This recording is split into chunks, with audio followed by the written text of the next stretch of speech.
concrete, tangible program. It was a competition between personalities, and it was like a referendum on Maliki. And let me tell you, if they really want an effective, efficient government, then they should go and they should opt out for a political majority. I mean, the other two parties, the Sadrist and also the Islamic Supreme Council, have been hell-bent on actually forming another impotent, ineffective government. The first one was called the National Unity Government. The second one was called the National Partnership, which is basically a totally and utterly ineffective government, which has spectacularly failed in providing its services, because you get all the political bloc, no matter how much they achieved, into that government. And let me tell you, the parliament has played a pivotal role in severely undermining the government, pulling the rug from under its feet, in order simply to prove beyond a shadow of doubt that Maliki is ineffective. It was all highly personalized, and it's shameful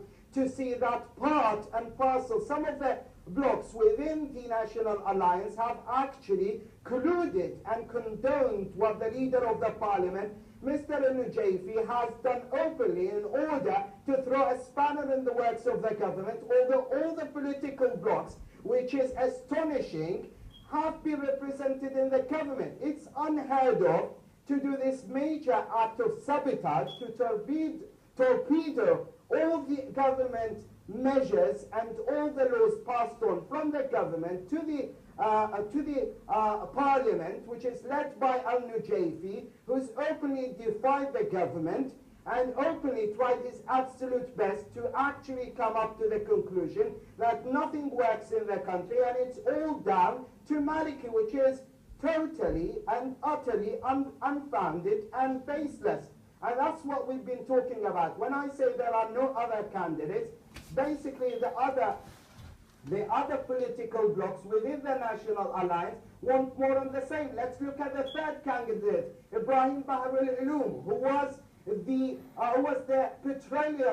petroleum minister under the what's called the governing council. He was appointed by his father Muhammad Bahr al-Ulum, and he failed in 2006 in the elections in Najaf. He failed also spectacularly in 2010 in also the election in Najaf, and now here we go, he has been promoted in defiance to what the Iraqi people have actually said clearly in the elections, and trying to shove him down the throats of the Iraqi people. He's number 3 in Baghdad, representing the Islamic Supreme Council. What sort of change are those people talking about? This is a major insult to the Iraqi people, who have braved the bomb and bullets and defied Al-Qaeda over and over again, presenting them with the same spectacularly failed personalities that have never achieved to the Iraqi people to this day, and they have been involved in bickering and undermining a government which they are actually part and parcel of.